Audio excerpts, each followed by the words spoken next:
ناظرین کرام، جیسا کہ آپ لوگوں کو معلوم ہے کہ اردو ادب کی خصوصیت یہ ہے کہ وہ اپنی شناخت، اپنے الفاظ، اپنے انداز بیان اور اپنی شعریات کی بنیاد پہ قائم کرتی ہے۔ اسی طریقے سے تنقید بھی اردو اصناف کی ایک اہم صنف ہے۔ تنقید کسے کہتے ہیں؟ تنقید سے کیا مراد ہے؟ کسی ادب کے لیے تنقید کیوں کر ہوتی ہے؟ تنقید کی کیا اغراض و مقاصد ہیں؟ تنقید کے کیا فائدے ہیں؟ کیا نقصانات ہیں؟ ان تمام چیزوں کے پیش نظر آج گفتگو کی جائے گی۔ تو سب سے پہلے تنقید کا مفہوم کیا ہے اور اس کی اہمیت کیا ہے، اس پر گفتگو کی جائے گی۔ ناظرین کرام، سب سے پہلے ہمیں یہ جاننا چاہیے کہ لفظ نقد یعنی تنقید کا وہ ڈکشنری میننگ کیا ہے، لغت میں اس کے کیا کیا معنی استعمال ہوئے ہیں، کن کن معنوں میں یہ اب تک رائج رہا ہے، یہ ہمیں سب سے پہلے جاننے کی ضرورت ہے۔ تو اس کے لیے سب سے پہلے آئیے ہم اپنی پی پی ٹی کی طرف آتے ہیں۔ جب پی پی ٹی میں یعنی تنقید کے جو لغوی معنی ہیں، تنقید اصلاً عربی لفظ نقد سے مشتق ہے۔ اس کے لغوی معنی کھرے اور کھوٹے میں امتیاز کرنا ہے۔ حالانکہ لفظ نقد ادبی اصطلاح میں رائج ہونے سے پہلے مختلف معنی پر مستعمل تھا۔ لسان العرب، القاموس المحیط، القاموس الجدید، بیان اللسان، المنجد اور مصباح اللغات نے مختلف قسم کے معنی بیان کیے ہیں۔ مثلا نقد کے معنی سکہ کا پرکھنا، اسی مادہ نقد سے تنقادن اور اس کے معنی بھی درہم یا دینار لینے کے ہیں۔ آپ ذرا پی پی ٹی پہ دیکھیں، یہ غور کیجئے گا تو درہم یا دینار یعنی سکے کو پرکھنے کے ہیں۔ اب آپ دیکھیے کہ نقد کے معنی کسی کو رقم دینا، رقم یعنی پیسہ دینا، اور اسی مادہ نقد سے انتقادہ کے معنی لینا بھی ہیں، یعنی پیسہ دینا اور لینا۔ یا اسی طریقے سے نقد کے معنی انگلی سے اخروٹ میں سوراخ کرنا تاکہ معلوم ہو سکے کہ اخروٹ کیسا ہے۔ نقد کے معنی کسی چیز پر گہری نظر ڈالنا۔ نقد کے معنی سانپ کا ڈسنا بھی ہوتا ہے۔ نقد کے معنی عیب جوئی کے بھی ہیں۔ بحیثیت مجموعی نقد کا بنیادی مفہوم کھرے کھوٹے میں تفریق کرنا ہے، جس کی تصدیق مختلف لغات میں ہوتی ہے۔ اب ذرا تصور کیجئے اور اس کو سمجھیے کہ اتنے معنی جو بیان ہوئے ہیں، یہ کیوں کر بیان ہوئے ہیں؟ کیوں اس لیے بیان ہوئے ہیں تاکہ لفظ نقد کن کن معنی پر مشتمل تھا، کن کن معنوں میں اس کا استعمال ہوتا تھا۔ جیسا کہ ابھی آپ لوگوں نے سنا کہ نقد کے معنی سانپ کے ڈسنے کے بھی ہوتے ہیں، اور نقد کے معنی کیا ہوتے ہیں؟ اخروٹ میں سوراخ کر کے یہ بھی دیکھا جاتا ہے کہ اخروٹ کیسا ہے۔ یا اسی طریقے سے ٹکٹکی باندھ کر دیکھنا۔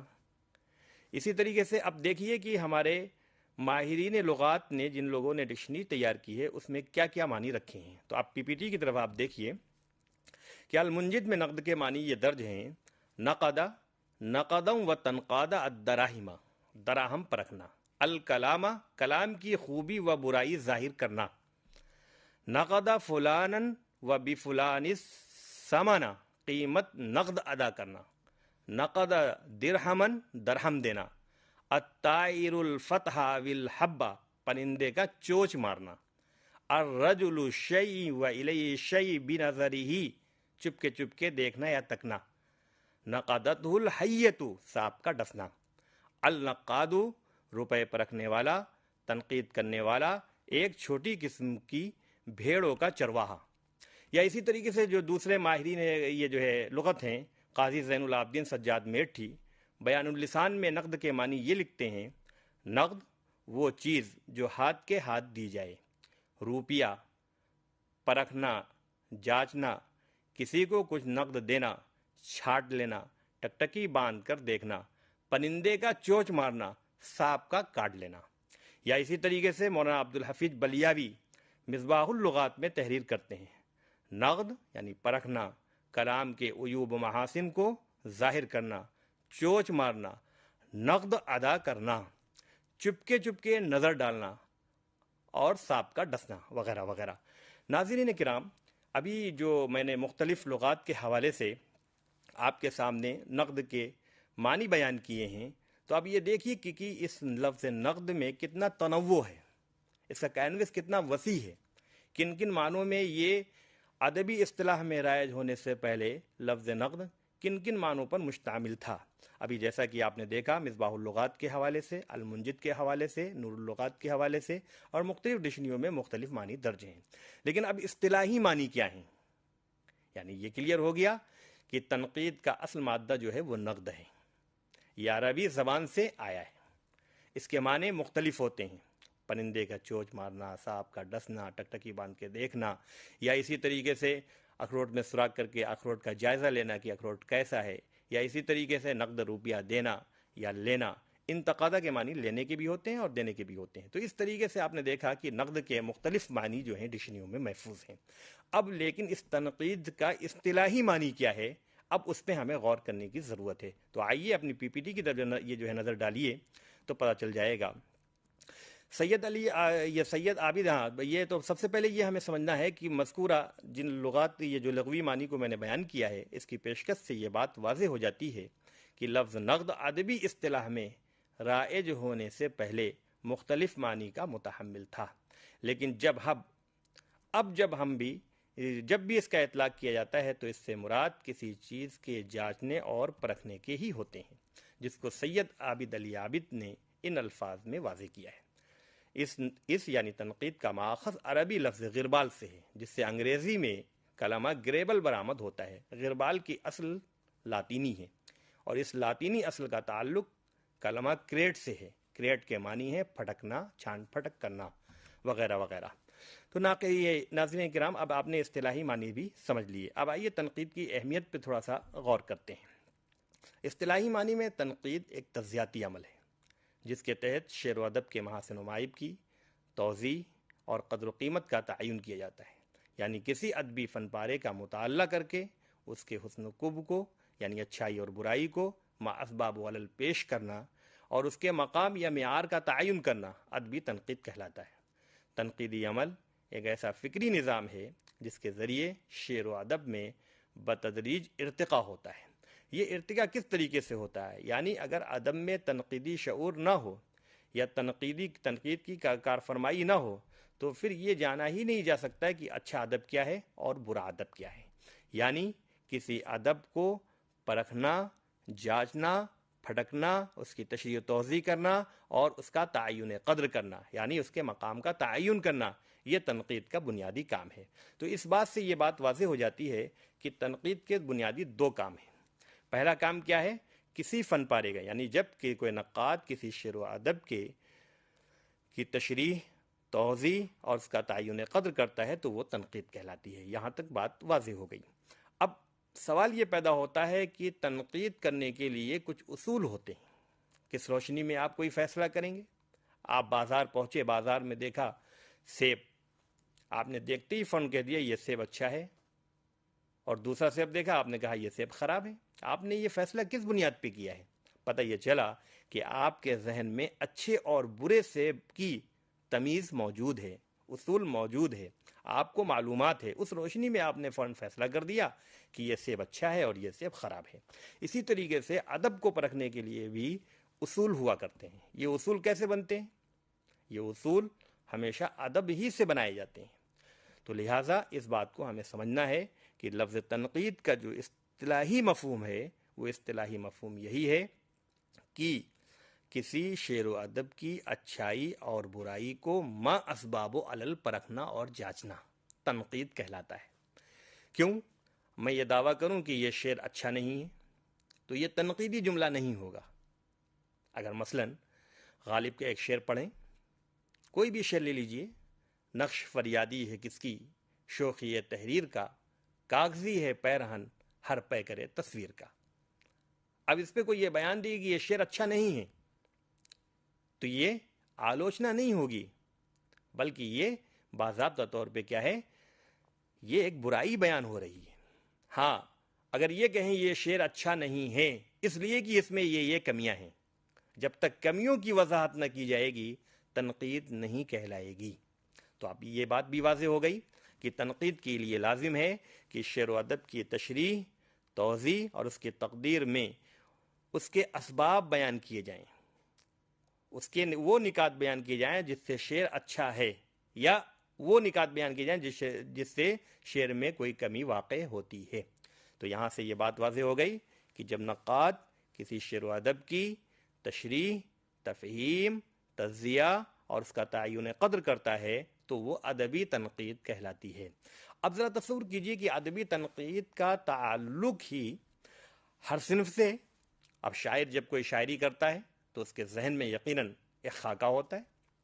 اب کوئی شاعر یہ جو شاعری کرنا چاہتا ہے تو پہلے اس کے ذہن میں ایک شعور ہوتا ہے، تنقیدی شعور، کہ ہمیں غزل کہنا ہے، کہ ہم مثنوی کہنے جا رہے ہیں، یا مرثیہ لکھنے جا رہے ہیں، یا ہم قصیدہ یہ لکھیں گے.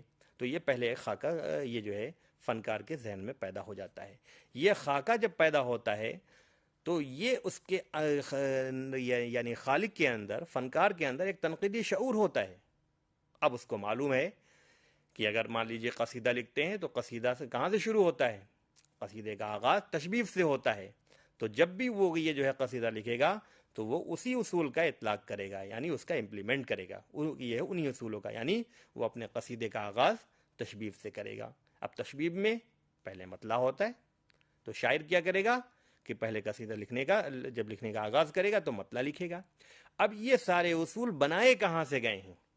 یہ اصول اوپر سے نہیں بنائے گئے ہیں، بلکہ یہ اصول اسی فن پارے سے نکالے گئے ہیں. مثلاً ابھی جیسے میں نے مثال دی تھی، آپ کسی سیب کو دیکھتے ہیں، فیصلہ کر دیتے ہیں کہ یہ سیب اچھا ہے. آپ کسی سیب کو یہ دیکھتے ہیں اور فیصلہ کر دیتے ہیں کہ یہ سیب خراب ہے. تو ایسا تو نہیں ہے کہ کیلے کو دیکھ کے آپ نے سیب کی اچھائی اور برائی کا تعین کیا ہے. نہیں، سیب ہی کی خصوصیات کو سامنے رکھ کر سیب کی اچھائی اور برائی کا فیصلہ کیا ہے. یہ نہیں ہو سکتا ہے کہ آپ نے انگور کی خوبیوں کو دیکھ کر اور سیب پر اس کا امپلیمنٹ کر دیا. نہیں، انگور کی خصوصیات، اس کی وشیشتائیں الگ ہیں، اور سیب کی خصوصیات اور اس کی وشیشتائیں الگ ہیں. انگور کو پرکھنے کے لیے انگور کی ہی وشیشتاؤں کا اطلاق کریں گے، یعنی انگور کو انگور کی روشنی میں پرکھیں گے، سیب کو سیب کی روشنی میں پرکھیں گے. اسی طریقے سے جب نقاد کیا کرتا ہے کہ شعر و ادب کو یہ دیکھتا ہے کہ اس فن پارے کے اصول و ضوابط کیا ہیں. یہ اصول و ضوابط کہاں سے نکلتے ہیں؟ فن پارے ہی سے نکالے جاتے ہیں. جیسے اچھے اور برے سیب کی تمیز، یعنی فرق کیسے ہوتا ہے، سیب ہی سے نکالا جاتا ہے. انگور اچھا اور برا کیسے فیصلہ کریں گے؟ وہ انگوری ہی کہ مثالی انگور جو اچھے انگور ہوں گے اس کی روشنی میں ہم طے کریں گے کہ یہ انگور اچھا نہیں ہے. کیوں اچھا نہیں ہے؟ اس لیے کہ کھٹا بہت ہے. اب شرط لگائی، اچھا اس لیے نہیں ہے کہ یہ کھٹا بہت ہے. اگر کھٹاس کی کوئی وضاحت نہ ہو تو پھر یہ بیان ہمارا تنقیدی نہیں ہوگا، بلکہ یہ تنقیصی ہو جائے گا، یعنی برائی ہم بیان کر رہے ہیں. برائی کرنا یا اچھائی کا بیان کرنا تنقید نہیں ہوتی ہے. آلوچنا کسے کہتے ہیں؟ کہ اچھائی ہے تو کیوں ہے؟ اس لیے. یہ خوبیاں ہیں اس لیے یہ اچھا ہے، یہ برائیاں ہیں، یہ کمیاں ہیں اس لیے یہ برا ہے. تو یہ بات یہاں تک واضح ہو گئی کہ تنقید جب کوئی نقاد شعر و ادب کی تشریح اور توضیح کرتا ہے تو اس کے عواقب میں، یعنی اس کے پس پشت بیک گراؤنڈ میں کچھ اصول ہوتے ہیں. اسی اصول کی روشنی میں وہ شعر و ادب کا جائزہ لیتا ہے. آئیے ہم اب آگے بڑھتے ہیں اور یہ پی پی ٹی پہ نظر ڈالیے ذرا. اور کہ یہ بات کلیئر ہو گئی کہ تنقید جو ہے ایک تفہیمی کا نام عمل ہے، یعنی کیا کرتا ہے، قاری اور فن پارے سے اتصال پیدا کر دیتا ہے، متصل کر دیتا ہے. اس کے لیے عالم السرور ہمارے اردو ادب کے ایک بڑے ناقد ہیں، انہوں نے لکھا ہے تنقید کا کام فیصلہ ہے. تنقید دودھ کا دودھ اور پانی کا پانی الگ کر دیتی ہے. تنقید وضاحت ہے، تنقید صراحت ہے، ترجمانی ہے، تفسیر ہے، تشریح ہے، تحلیل ہے، تجزیہ ہے. تنقید قدر ہی نہیں متعین کرتی، ادب اور زندگی کو ایک پیمانہ دیتی ہے. تنقید انصاف کرتی ہے، ادنا اور اعلیٰ، جھوٹ اور سچ، پست اور بلند کے معیار قائم کرتی ہے. تنقید ہر دور کی ابدیت اور ابدیت کی اثریت کی طرف اشارہ کرتی ہے. تنقید ادب میں ایجاد کرنے اور محفوظ کرنے دونوں کا کام انجام دیتی ہے. وہ بت شکنی بھی کرتی ہے اور بت گری بھی کرتی ہے. عالم مسرور نے ناقدین کے تنقیدی کارناموں کے پیش نظر تنقید کی خصوصیات کو تحریر کیا ہے. جس سے یہ نتیجہ نکالنا مشکل نہیں کہ تنقید کے بنیادی دو کام ہیں: اول کسی بھی طریق سے متن کے محاسن اور معائب کی وضاحت کرنا، دوم اس کے مقام کا تعین کرنا۔ مزید یہ کہ انہوں نے تنقید کی دونوں جہتوں کی طرف اشارہ کیا، یعنی نظری اور عملی تنقید کے عوامل کی نشاندہی بھی کر دی ہے۔ عبد المغنی نے اپنے مضمون جدید ادبی تنقید کے مسائل میں تنقید کو انہی دو کام کے لیے خاص کیا ہے۔ وہ لکھتے ہیں: تنقید کا کام ادب کی تفہیم و تشریح اور اس کی قدر و قیمت کا تعین ہے۔ اسی طرح ابوالکلام قاسمی بھی ابھی عصر حاضر کے یہ ناقد ہیں اور بڑے ناقدوں میں بھی ان کا شمار ہوتا ہے۔ انہوں نے لکھا ہے کہ ادبی تنقید شعر و ادب کی پرکھ اور اس کی اہمیت اور قدر و قیمت کو سمجھنے اور سمجھانے کا نام ہے۔ تنقید کے دائرۂ کار میں تعریف و تحسین بھی شامل ہے اور فن پارے کے نقائص کی نشاندہی بھی۔ اب سمجھیے کہ دراصل تنقید کا بنیادی مقصد شعر و ادب کی تفہیم ہے۔ جیسے ابوالکلام قاسمی نے ابھی واضح کیا کہ تنقید میں نقائص اور تنقید میں محاسن، محاسن کہتے ہیں اچھائی کو اور نقائص کہتے ہیں برائی کو۔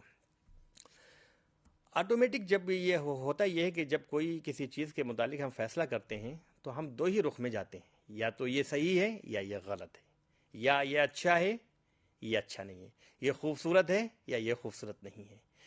تو یہ تمام چیزوں کے بیچ میں دو ہی نقطے آتے ہیں، یعنی اچھا یا برا۔ تو اچھائی اور برائی کا تعلق جو کہ جب ناقد کا نام فن پارے کی توضیح کرتا ہے، اس کا نام اس کا تجزیہ کرتا ہے، تو وہ فیصلہ کرتا ہے۔ فیصلے میں وہ یہ بات کرتا ہے یا تو یہ فن پارہ اچھا ہے یا اچھا نہیں ہے، نقائص ہے۔ لیکن تنقید کا بنیادی مقصد اور تنقید کا بنیادی شعور جو ہے وہ اچھائی اور برائی کا فیصلہ کرنا نہیں ہے، بلکہ اچھائی اور برائی کیوں کر پیدا ہوئی ہے اس کو ایکسپلین کرنا تنقید کا کام ہے۔ کلیئر ہو گیا؟ یعنی اچھائی اور برائی کا فیصلہ کرنا تنقید کا بنیادی کام ہی نہیں۔ تنقید کا بنیادی کام تو یہ ہے کہ یہ اچھائی ہے تو کیسے پیدا ہوئی، یہ برائی ہے تو یہ برائی کیسے پیدا ہوئی اور کیسے اس برائی کو ختم کیا جا سکتا ہے۔ کیوں؟ تاکہ تنقیدی وضاحت کے ذریعے سے جو عام قاری ہے وہ شعر و ادب کو سمجھ سکے، پرکھ سکے اور اس کے تعین قدر کو جان سکے۔ تو اس کے لیے کیا ہے؟ ایکسپلین، یعنی وہ تشریح کی جاتی ہے، توضیح کی جاتی ہے۔ بہت سی چیزیں ہوتی ہیں جس کو ہم پڑھتے ہیں اور سمجھ میں نہیں آتی، لیکن اگر کوئی شخص اس کو ایکسپلین کر دے تو ہمیں آسانی سے سمجھ میں آ جاتی ہے۔ تو یہ ایکسپلین کا عمل جو ہوتا ہے، یعنی فن پارے کی جو تشریح ہوتی ہے، توضیح ہوتی ہے، اس میں اچھائی اور برائی کا پہلو پیدا ہو ہی جاتا ہے۔ اب دیکھیے ابوالکلام قاسمی پی پی ٹی میں کیا لکھتے ہیں۔ ابھی جیسا کہ میں نے بتایا تھا کہ تنقیص اور یہ جو ہے تنقیص لیکن شعر فہمی کا عمل ہمیں ان دونوں میں سے کسی ایک خانے میں ضرور داخل کرتا ہے، یہ حقیقت ہے۔ اس لیے فن پارے کے محاسن و معائب کی نشاندہی تنقید نہیں بلکہ اس کے اسباب و علل کی وضاحت بھی تنقید کے لیے لازمی ہے۔ مثلا کسی ناقد نے ایک شعر کو اچھا کہا اور دوسرے کو خراب، تو یہ بیان تنقیدی نہیں اور بلکہ ذاتی یا تاثراتی ہوگا، کیونکہ جب تک اس کی وضاحت نہ ہو کہ شعر کو کن بنیادوں پر اچھا اور برا کہا گیا ہے۔ دوسرے لفظوں میں ہم یہ بھی کہہ سکتے ہیں کہ بغیر دلیل کے کوئی فیصلہ دوسروں کے لیے قابل قبول نہیں ہو سکتا ہے۔ لہذا یہ کہا جا سکتا ہے کہ تنقید دراصل قاری کو فن پارے سے قریب کرنے کا ایک فکری اور عملی نظام ہے۔ نقاد قاری اور متن کے مابین حائل ہو کر اس کے تفہیمی مراحل کی دریافت کا وہ جواز تلاش کرتا ہے جس کی بدولت وہ متن معنویت اور حسن کی کیفیت سے متصف ہوا ہے۔ نقاد اپنے تربیتی ذوق اور تنقیدی شعور کے ذریعے فن پارے پر غور و فکر کر کے محاسن و معائب کا تجزیہ کرتا ہے اور پھر اس مطالعے کی روشنی میں ادبی معیار و میزان کا تعین کرتا ہے۔ یہی وجہ ہے کہ کولریج کے نزدیک تنقید غور فکر اور اندازے کا ایک آلہ ہے۔ ناظرین کرام ذرا غور کیجئے، غور و فکر کی شرط کولریج نے کیوں لگائی ہے؟ ٹی ایس ایلیٹ کا قول تو یہ ہے کہ جس طریقے سے زندگی کے لیے ساز ضروری ہے اسی طریقے سے ادب کے لیے تنقید ضروری ہے۔ آپ کو معلوم ہونا چاہیے کہ جسم کی جو صفات ہیں، جسم کی جو بناوٹ ہے، آنکھوں کا دیکھنا، کانوں کو سننا، منہ کا بولنا، زبان کا چلنا، ہاتھوں کا پکڑنا، رگوں میں خون کا دوڑنا، پیروں کا چلنا، احساسات کو قبول کرنا، ان سب کا تعلق کس پہ ہے؟ انسان کی سانس پہ ہے۔ جان جس کو آتما کہتے ہیں. اگر یہ نکل جائے، آنکھیں ہوں گی لیکن یہ جو ہے دیکھا نہیں جا سکتا، زبان ہوگی لیکن بولا نہیں جا سکتا، ہاتھ ہیں لیکن حرکت نہیں ہوگی. کیوں؟ اس لیے کہ جس کی بنیاد پہ یہ ساری کائنڈ آف ایکٹیویٹیز ہو رہی ہیں، جسم حرکت میں ہے، اس کو جو چلانے والا ہے وہ اصلاً ہے جان، اور جان ہی نکل گئی، اب جسم بیکار ہو گیا. اسی طریقے سے پورے ادب کی اچھائی اور برائی اور ادب کو اعلیٰ معیار تک پہنچانے کے لیے تنقید کا ہونا لازمی ہے. اگر تنقید نہیں ہوگی تو کون طے کرے گا کہ یہ فن پارہ اچھا ہے یا خراب؟ کیسے یہ طے ہوگا کہ یہ فن پارہ وہ فن پارہ اچھا ہوگا جس میں یہ خوبیاں ہوں؟ یہ تنقید کام کرتی ہے. تو اس کے لیے لازم ہے. اچھا، یہ تنقید صرف ادب ہی کے لیے نہیں بلکہ زندگی کے ہر موڑ پہ تنقیدی شعور کار فرما ہوتا ہے. آپ نے دیکھا ہوگا جب بچہ پیدا ہوتا ہے تو وہ روتا ہے اور وہ بول نہیں پاتا ہے، لیکن اس کے باوجود بھی اس کے اندر ایک شعور ہوتا ہے. اس شعور کے ذریعے سے وہ کیا چاہتا ہے؟ وہ سب سے پہلے آنکھیں کھولتا ہے، اپنے بچے کی جو ہے روتا ہے. تو یہ ساری ایکٹیویٹیز اس کے اندر کیوں پیدا ہوئی؟ کیوں؟ اس لیے کہ یہ اس کے اندر باضابطہ طور پہ تنقیدی شعور ابتدائی سے ایشور نے پیدا کیا، اللہ تعالیٰ نے پیدا کیا ہے. وہ چلنے کی کوشش کرتا ہے، اس کو کوئی نہیں سکھلاتا، وہ ہاتھ پیر چلاتا ہے، یہ از فطری ہوتا ہے. تو اسی طریقے سے جب فنکار شعر و ادب کو تخلیق کرتا ہے تو اس کے اندر، اس کے ذہن میں ایک باضابطہ طور پر ایک تصور ہوتا ہے ادب کا. اس تصور کی روشنی میں وہ فن پارہ تخلیق کرتا ہے. جب فن پارہ وجود میں آ جاتا ہے تو پھر نقاد اس فن پارے کی تشریح کرتا ہے، توضیح کرتا ہے، تعین قدر کرتا ہے، اور یہ بھی بتاتا ہے کہ یہ فن پارہ کس درجے کا ہے، اس کا مقام کیا ہے. اس کا مقام کا تعین اس کی خصوصیات کی بنیاد پہ طے ہوتا ہے. تو ناظرین کرام، یہ بات واضح ہو گئی.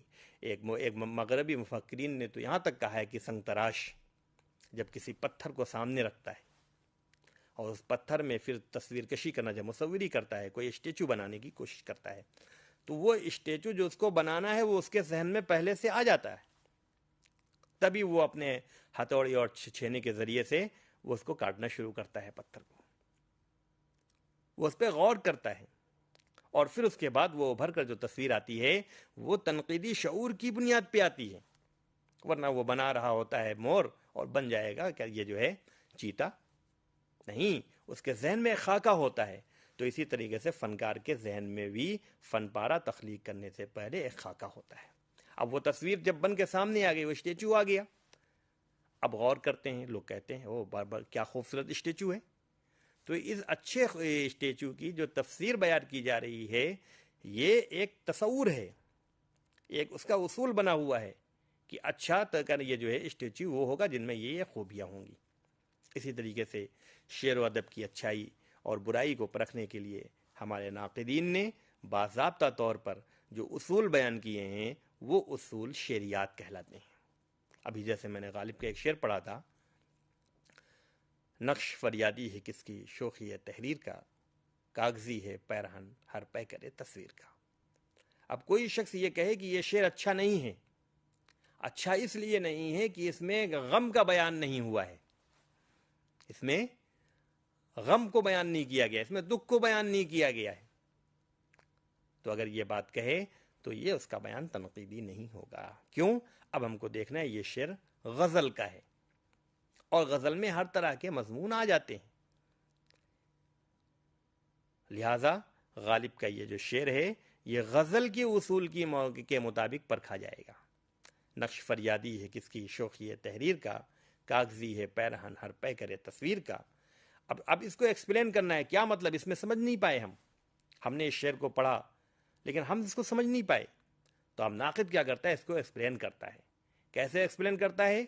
کہ یعنی یہ ساری چیزیں جو دنیا میں نظر آ رہی ہیں جس کو ایشور نے بنایا ہے یہ کتنی خوبصورت بنائیں، پہاڑ، پیڑ، نالے، ندی، زمین، باغات، آسمان، ستارے، چرند، پرند، پیڑ پودے، ساری چیزوں کو بنایا. اس میں ایک انسان کو بنایا. یعنی انسان شکایت کر رہا ہے کہ اے اللہ تعالیٰ، اے ایشور، تو نے مجھے اتنا خوبصورت کیوں بنایا ہے؟ اور جب مجھے اتنا خوبصورت تو نے بنایا ہی ہے تو پھر ہمارے اندر جو ہے ثبات کیوں نہیں رکھا؟ پتہ یہ چلا نقش فریادی ہے کس کی شوخی ہے تحریر کا، یعنی تصویریں جو ہیں جو نقش ہے وہ فریاد کر رہی ہیں، شکایت کر رہی ہیں، کس سے؟ اللہ تعالیٰ سے۔ کس چیز کی؟ اس کی شوخیت تحریر کی۔ کس شوخیت تحریر کی؟ کہ جب تجھے مٹانا ہی تھا انسان کو، پھر اتنا خوبصورت اس کو کیوں بنایا، اتنا عقل و دانش والا کیوں بنایا؟ نقش فریادی ہے کس کی؟ شوخیت تحریر کا۔ کاغذی ہے پیرہن ہر پے کرے تصویر کا۔ آپ نے دیکھا ہوگا کہ کاغذ کا لباس اگر کوئی پہن لے تو وہ مضبوط نہیں ہوتا ہے، وہ تو منٹوں میں مٹ جاتا ہے، پھٹ جاتا ہے، لیکن وہ اسی کے بنسبت اگر کپڑے کا لباس ہو تو زیادہ دن تک چلتا ہے۔ تو وہی کہتا ہے کہ جب اے اللہ تعالیٰ، تو نے جب انسان کو یہ جو ہے تجھ کو مٹانا تھا، اس کو ضائع کرنا تھا، یعنی اس کو موت آنی تھی، تو پھر اس نے یہ جو ہے اسے اتنا حسین و جمیل اور خوبصورت کیوں کر بنایا؟ اب آپ نے دیکھا کہ ناقد کا کام یہی ہے کہ شعر کی تفصیل بیان کرے، توضیح بیان کرے۔ اب جب توضیح بیان کرے گا تو شعر سمجھ میں آ جائے گا۔ لہٰذا اس سے ایک اصول یہ نکلتا ہے کہ ناقد کے ذریعے سے شعر و ادب پر جو کار فرمائی ہوتی ہے اس سے ادب کی تفہیم ہو جاتی ہے، تفسیر ہو جاتی ہے، تفصیل ہو جاتی ہے۔ تو یہ تفہیم، تفصیل، توضیح کے ذریعے سے جو ہے وہ قاری اور متن اور یہ جو ہے متن کے قریب فاصلے کم ہو جاتے ہیں۔ لہٰذا یہ بات واضح ہو جاتی ہے کہ تنقید کے شعر و ادب پر تنقید کے ذریعے سے قاری اور فن پارے کے بیچ میں تفہیمی رابطہ قائم ہوتا ہے۔ لہٰذا یہ بات یہیں سے واضح ہو جاتی ہے کہ تنقید ایک وہ عمل ہے، ایک وہ نظام ہے جس میں شعر و ادب کی تشریح، توضیح، تفہیم اور اس کے مقام کا تعین کیا جاتا ہے، اور یہ تمام مقام کا تعین جو ہے وہ باضابطہ طور پہ شعریات کی روشنی میں ہوتا ہے، اور یہ شعریات کی روشنی ادب پارے ہی سے وضع کی جاتی ہے، یعنی مثالی فن پاروں کو سامنے رکھ کر اصول بنائے جاتے ہیں، پھر ان اصولوں کی روشنی میں کسی شعر و ادب کا ہم جائزہ لیتے ہیں۔ یہ عمل جو ہے تنقید کہلاتا ہے۔ تو یہ بات واضح ہو گئی کہ اصطلاح میں تنقید کسے کہتے ہیں؟ اصطلاح میں تنقید اسے کہتے ہیں کہ شعر و ادب پر جب ناقد اصولوں کی روشنی میں شعر و ادب کی تفہیم، توضیح، تشریح اور اس کو ایکسپلین کرتا ہے تو وہ شعر و ادب کی باضابطہ طور پہ تنقید کہلاتی ہے۔ تنقید میں دو چیزیں ہوتی ہیں، ایک تو تشریح توضیح ہوتی ہے اور دوسرا تعین قدر ہوتا ہے، یعنی اس کے مقام کا تعین ہوتا ہے۔ سامعین کرام، یہیں سے ہماری بات مکمل ہو جاتی ہے کہ تنقید کے لغوی معنی یہ جو ہے باضابطہ طور پہ مختلف معنی تھے، لیکن ادبی اصطلاح میں تنقید کہتے اسی کو ہیں۔ شعر و ادب کا باریک بینی سے مطالعہ کیا جائے، ما اسباب و علل کے، اور اس کی تشریح و توضیح کی جائے، اس کے محاسن و معائب کو بیان کیا جائے، اس کا تعین قدر کیا جائے، تو وہ تنقید کہلاتی ہے۔ بہت بہت شکریہ۔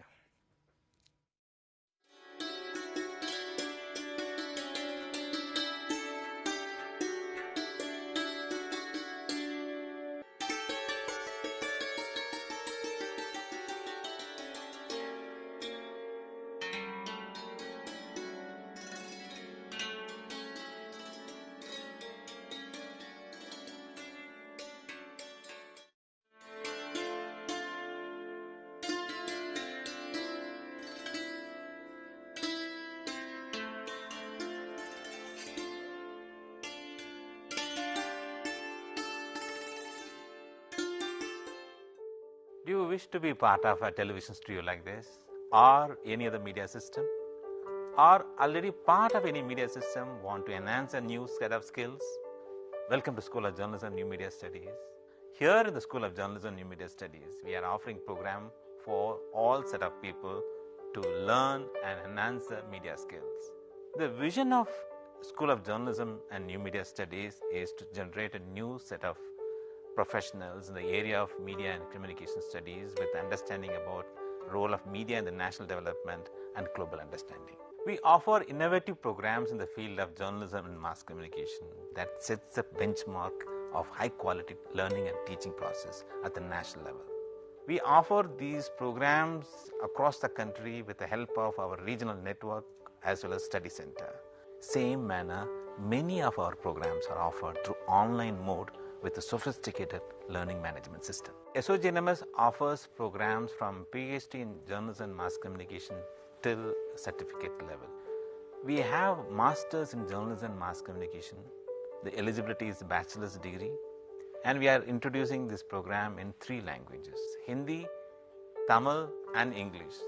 Students from national and international students can join either through online mode as well as in the distance mode. We have 4 postgraduate diploma programs, specialized areas in the field of development communication, digital media, electronic media and journalism and mass communication program. And all these 4 programs are available in distance mode. 2 programs are available in online mode, development communication and digital media. And we have specialized certificate program in community radio. IGNOU employs various media and communication tools for better teaching and learning process. School of Journalism and New Media Studies utilizes this media system for delivering all our programs. Come and join with us for exploring a new career and enhance your media skills.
Welcome to this program. This particular slot, we are going to discuss about the full details on the bachelor's program on journalism and digital media. I am Arul Selvan, Professor, School of Journalism and New Media Studies, IGNOU. And from July 2023 onwards, the School of Journalism and New Media Studies have started a new bachelor's degree called BA in Journalism and Digital Media. And in this program, I will introduce more about the university, the school, and the program and curriculum, evaluation methodology, assignments, and mode of instruction, all the details required for the students to understand about the program. First of all, I would like to extend my sincere welcome address to the students who have taken admission in BA in Journalism and Digital Media. Many of you might have been new to the open learning system. The IGNOU University follows that concept. That's an educational philosophy called open learning. And let me explain the basic concept of the open learning, because since might be a new concept for you, because many of you might be coming from the regular conventional classrooms based settings. From the school, regular classes happens, you go to the school and you attend the classes, teacher takes regular classes and all, assignments, classes, that's a regular practice. And you have moved to the another platform called open learning, and how this university functions. So within that philosophy of open learning, how this bachelor's degree is being contextualized. So you will understand both the philosophy of the open learning and the school and the program of BA Journalism and Digital Media. If you look at the university's main mandate, promptly it's just to promote educational well-being of the community, the learning community, and try to take the education to the doorstep, that are democratizing the higher education by providing easy access to those, improve the qualification, skills and competencies, and disseminate learning and knowledge through innovative multimedia teaching, learning system, and provide high quality education and setting the standards in the open learning part. And that's the characteristics, we can say the unique USP of IGNOU. Our content is high quality in terms of the academic matters, in terms of rigorousness in the topic, and innovation in the exploration of new academic topics. That is the foundation for the university. The university curriculum, the self-learning materials, outstanding one, and particularly, university invites the best talent in the particular discipline, and those people contributes their learning materials compiled in the book format, and then university distribute to the students. So that is one of the biggest strength of the IGNOU. We have that part. Secondly, the university adopted a model called flexibility and convenience.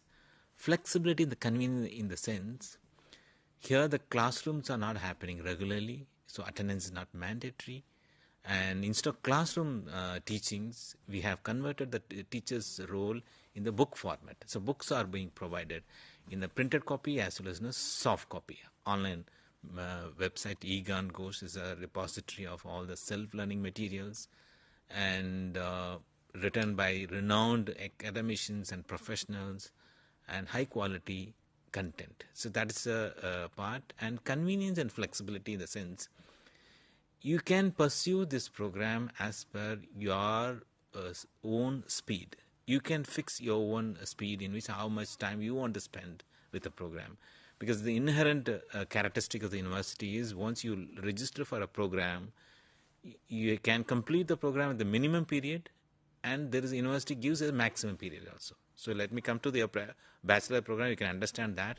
So if suppose it's a 3 years program, you'll get another 3 years, 6 years program, but without additional any fee. You are paying for 3 years, but university gives an extra 3 years for the bachelor's degree program. So this is flexibility and convenience, and you can take up the exams as per your readiness. Once you are ready in the first year, you can take up the program, or in whatever reasons you are not able to complete, then you can take up the, because university conducts exam every 6 months. In a year, twice in a year, exams are being conducted.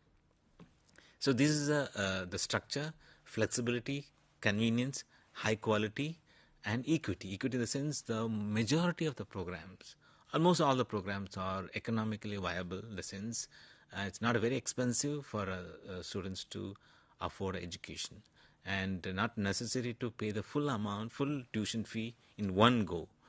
For example, you are registered for first year, you need to pay the first year only, and when you are planning to go for second year, you can go for re-registration. So these are the special characteristics of the university, and as the slide shows that you can study as per your own convenience, and you can choose your own location in which you want to pursue that.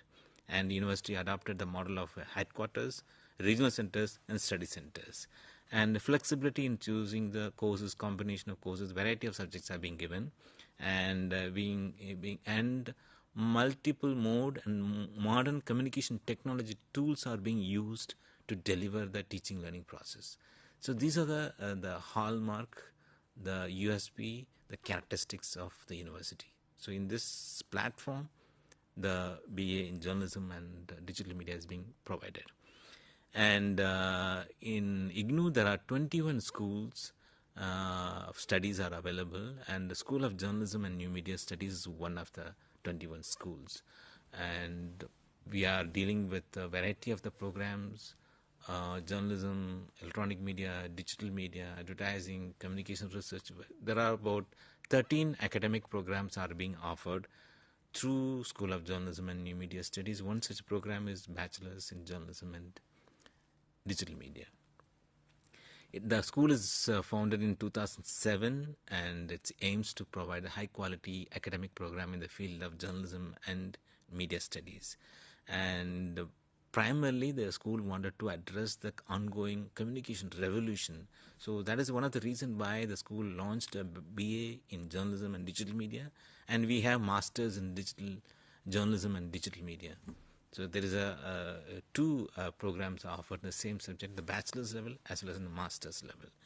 And we have using innovative tools to teach the journalism and media courses, and we are trying to give emphasis on holistic understanding of media as a tool for national and global change, and providing innovative academic programs. That is one of the reasons why, and a program named as a journalism and digital media is a cutting edge area in which the two prominent areas being explored in one single program. And particularly the school promotes excellence in research to contribute to the scholarship in the field of discipline of journalism and mass communication. We have dedicated a PhD program, doctorate program in journalism and mass communication, all a master's degree, and we have given a equal adequate amount of credits for research dissertation activities as part of the master's degree program. And primarily the school wanted to develop dedicated to develop human resources through education and contributing to the advancement of journalism and mass communication as a discipline. This is one of the primary objective of the school. Largely the 50% of our admissions happens in the area of working professionals, because 50% of, I'm talking about the master's level. Bachelors we have introduced just last July only. Master's level, 50% of the students are coming from the working professionals only. The remaining 50 are young graduates, or maybe a different age group people are coming for the sake of interest in the discipline of communication and journalism studies. So this is about our school program and activities, vision and mission of the School of Journalism and New Media Studies. Now we'll come back to our focus area, bachelor's and journalism and digital media. Before introducing the program, let me introduce the context in which this program is being proposed, currently is being offered through admissions. One is the important area is digital media growth. So every one of us can understand that what does it mean, the term digital media growth. Industry reports from various different industry reports are coming indicating that the digital media platform is the one witnessing double-digit growth. It means 10%, 15%, 20% like that. Whereas other media platforms like television, radio, print media or films, they are either saturated, or some of them witnessing a negative growth, some of them witnessing single-digit growth. So almost the legacy media, the mainstream media, are a little more saturated in Indian context. If you understand the Western level, developed countries, almost newspapers are being dead. This is what being written in multiple platforms. The reason is the younger audience are moving towards already moved to online platform. This is what happening in the developed countries. Newspapers are saturated or maybe declining, and television is almost saturated, not able to witness any further growth. Whereas in the online platform, whether it's social media or websites, apps or AI-based services, witnessing tremendous growth. This is what the platform attracts a lot of attention and a huge potential for employability, at least for next couple of decades. And you know that the importance of digital media. And in Indian context, we can say that close to 93-94% of the Indian populations are connected through mobile. And internet is close to 73% as of 2022-23 I'm talking about, the substantial number. And we are a second country with the highest number of internet users in the world after China. The third is the USA. And that's the biggest market, huge number of internet users. and substantial progress in terms of ICT infrastructure. Currently, the 5G is being offered to Indian subscribers in multiple cities. So there is an issue. I'm not saying everybody is connected. Those who are connected in a different level.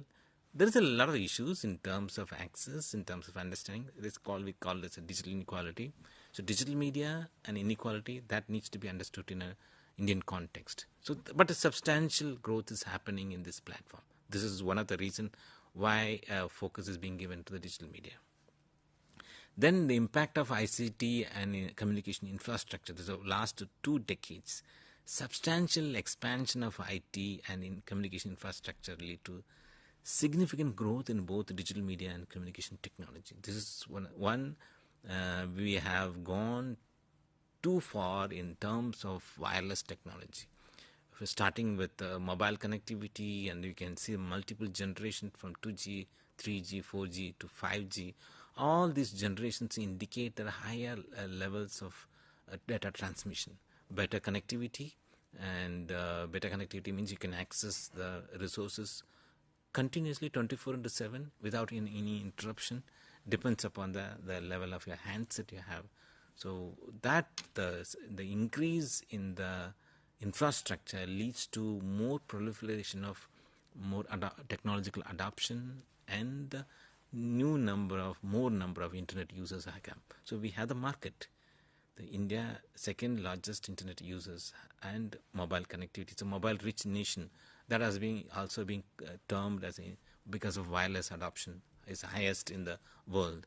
So that's a market we have. Market in the sense every sphere, every institutions, every stakeholders are adapted to technology, means there's a huge, tremendous need of human resources, employability, and that's what this growth rate signifies that. Now you can understand that the importance of the degree programs being launched in this field. And third important point we would like to address it is citizens' information access. Information access in the sense the 93% of mobile connectivity or 73-74% of internet connectivity, mobile connectivity and internet connectivity that leads to better access. Earlier in late 90s, early this century, internet usually contains the content or majority of English language, 70 to 75% of the internet content in that point of time. I'm talking about 15-20 years back. 2/3 of the content usually belongs to English, but gradually got deteriorated in the last 5 years. And one statistics is indicate that close to 50% of the content is still in English, remaining on Indian languages or other languages, other mother tongue language also getting prominence. Earlier, the computing devices or mobile devices, they were not supportive of other prominent languages, particularly the language from developed countries usually adopted in the computing, for example, Spanish or French or Japanese and all. In Indian languages, we used to have a different fonts, and which many times they were not compatible to online platform. Whereas now, much more advancement happened. You can access content in your mother tongue. You can type it in your mother tongue. You can share it in your mother tongue, including in your mobile apps. There are plenty of resources in your mother tongue in Indian language. Of course, the percentage, if you look at the percentage, maybe less. There's a lot of scope. Availability increased. This is one, and that increased the because you need to understand that in India, around 10% of the Indian populations are comfortable with English, and 90% of them prefers to have the content in Indian in their own native language, mother tongue. So that is more important, since the growth rate is higher in that area. Growth is happening, substantial growth is happening. So automatically, more number of people are available online, bigger market, more content is needed, and that equally that media industry and other industries started giving content in the regional languages. To capture this trend, in order to facilitate the employability opportunity in this new field, the School of Journalism and New Media Studies started offering programs in the field of journalism and new media studies. The title of the school itself indicates that journalism and new media studies to reciprocate the mission of the school. This bachelor degree of journalism and digital media is being introduced. And this, if you look at the core values of this bachelor's degree program, the program focuses on 4 core components, including fundamental journalistic practices. That's a main one of the core areas, and the core dimension of emerging digital media. This is the second most important focus area of BA in journalism and digital media. And the third is application of digital media in various practices, and the fourth one is digital and online research methods. These are the 4 big components, and in the first 3 years you will be exposed to the first 3 components: journalistic practices, digital media content, application of digital media. There is an option of people who wants to move to 4th year. They can go, and there they can focus on research and on digital and online content. And the courses are revolves around creative technologies, digital and interactive media, and little bit of programming required for the media-oriented application side. That is being incorporated in the program, and this whole approach aligns with the industry's demand for professionals with the diverse skill sets. This is one of the main objective behind the bachelor's degree. And another interesting point is here in this program we are trying to we are trying to create a platform for the students to understand the integration, the relationship between the technology and media practices, particularly journalism. So that is one of the crucial application side of this particular program. And along with the journalistic practices, journalistic courses, the fundamental journalistic areas are being incorporated in terms of general electives. You will find plenty of first and second year, you will find a lot of electives where you have to understand that journalism is not happening in a vacuum.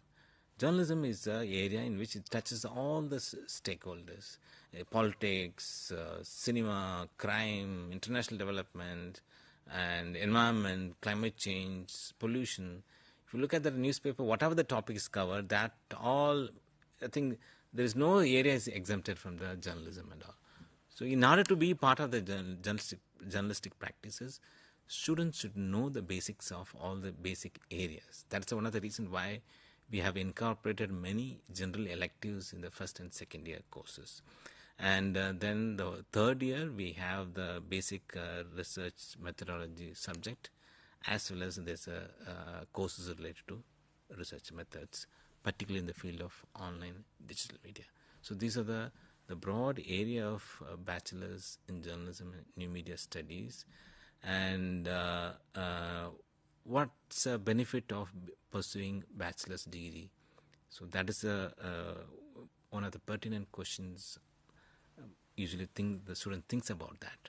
As I said earlier also, in the same school, we have the masters in journalism and digital media. So the immediate opportunity for our own students, they can progress from bachelors to masters, bachelors in journalism and digital media to masters in journalism and digital media. It's one of the immediate academic opportunity existing for the people who wants to pursue further in the postgraduate studies.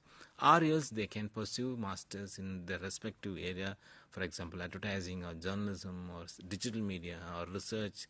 There are plenty of programs are available in the university or outside the university or outside the country where anyone can pursue according to their interest area. This is one of the career opportunity of BA JDM. Secondly, since this course is applicable in a technology-based platform, particularly journalistic practices, writing is the core skill sets required for all the communication. Go to any kind of communication, being in the corporate communication or in the advertising or in the press release or political communication or corporate agencies, go to anywhere. Every agency, everyone wants to communicate something to the audience, something to society. The basic duty of any writer is how to put complex idea in a simplistic term, maybe very simplistic language that able to reach out to the large number of people. That is a core value So that is one of the reasons why we are focusing more on journalism, because that journalism teaches you the basic concept of writing, editing, and telling the story in a very simplistic format with the shortest possible time. So all this is a crucial skill set required for all sort of communication. So with that skill, it can be a content writer or a political speech writer or a copy editor, whatever level if somebody wishes to take part in the media industry, not necessarily the newspapers or television. Wide variety of opportunities available in the digital media. So one is a further studies, another one is industry-based career opportunity. These are the two outcomes somebody can expect out of the bachelor's degree program. I'll go through the program objectives, then we'll take a short break, then go with the course-wise, the semester-wise details and other academic details. The program objectives are basically for the bachelor's in journalism, new media, journalism, digital media, to acquire journalistic skills such as reporting, writing, editing, and publishing techniques. And all the major journalism courses revolves around these skill sets. And to describe the process involved in specialized subject-based reporting. That also we are trying to incorporate that. And the third is concept and characteristics of digital media platforms, growth, dynamics, relationship, other social institutions. And then to apply journalistic skills and digital media understanding, the new form of news gathering and presentations. And to explain the journalistic skills, digital media understanding, and various in terms of understanding the social and cultural dynamics, to acquire the knowledge and skills of research methods. So journalism practices, digital media technology, and integration of journalism and digital media technology and application of research knowledge in this field. These are the core area and objectives and mission of this bachelor's program. So with that, we conclude now the first part of this orientation program. We'll take a short break. We'll come back. We'll understand the semester-wise breakup of first year content and little more details about what courses we have. First year students will learn in the BA JDM, and evaluation assignment section we can check it.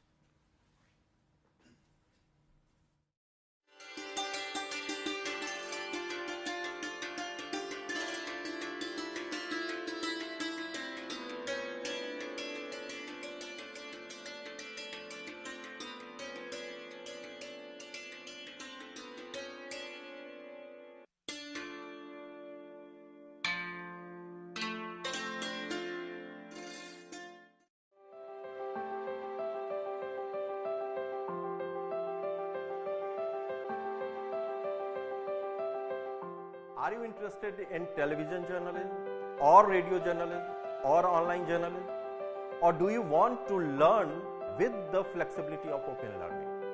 Or if you are a working professional, wants to enhance your knowledge and skill with certification in the field of electronic media, then School of Journalism and New Media Study IGNOU offers PG Diploma in Electronic Media for you. This program includes audio and audio-visual program production for radio, television and online platforms.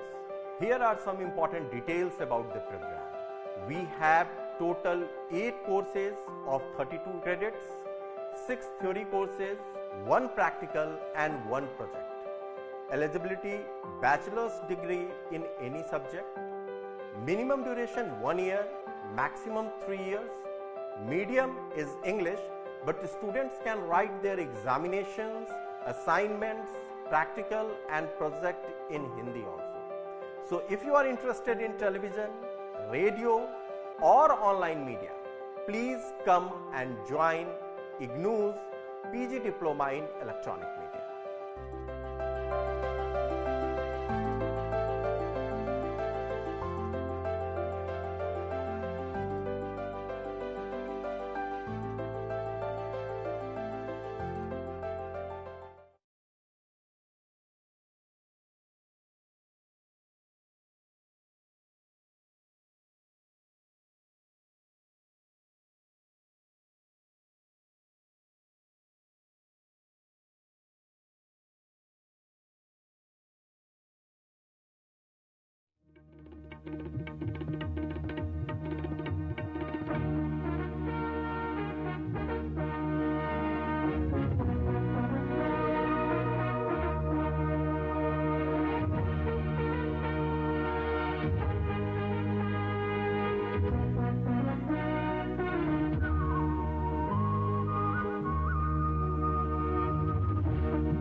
Welcome.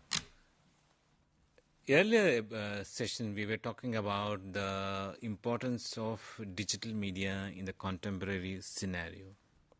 How much time we are spending with the medium, how effective this one, and what is the growth rate of the industry, so that automatically we can understand the requirement of employability and human resources. We were talking about this internet reach. This India is the second largest country with the highest number of internet users, and 5G technology, mobile rich nation.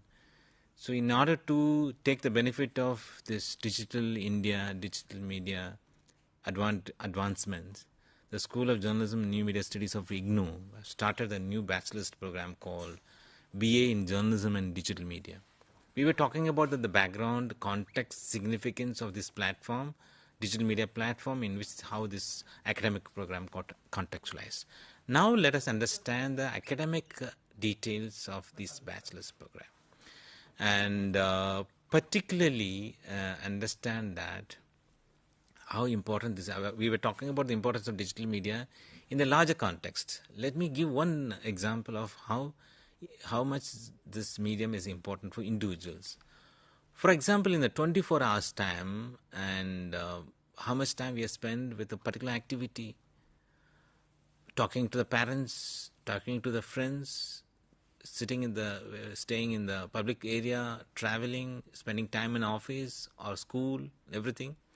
If you calculate all this activity, among this, close to 4 to 5 hours of our routine daily life. I'm talking about the people who are having internet connection and mobile connectivity and a good smartphone. They are spending close to 4 to 5 hours in browsing digital content in a day. Comparatively, the same person, a similar person, spends 2 to 3 hours in a family members, and studies closely 1.5 hours in a day. Study is sitting and studying a book. I'm talking about the youngsters. So now you can understand that how much time a person spends with a new platform, digital media platform. Earlier we were talking about how important in the social context. Now this example you can understand how important this in individual contexts. Medium is highly integrated. It has a potential. It has a potential to reach out to the larger number, to do a lot of services, to many things can be facilitated. With AI, artificial intelligence, you might have noticed many new things are happening in the online field. So with this, we can understand the bachelor's program's academic requirement. This is a 3 years program, and it consists of 120 credits spread over 3 years. And student has to complete 40 credits in a year, 40, and second year another 40, and third year there's another 40. That accumulates to 120 credits for the entire bachelor's program. And as per university policy, IGNOU follows a credit system. Here in IGNOU, 1 credit amounts to 30 hours of study.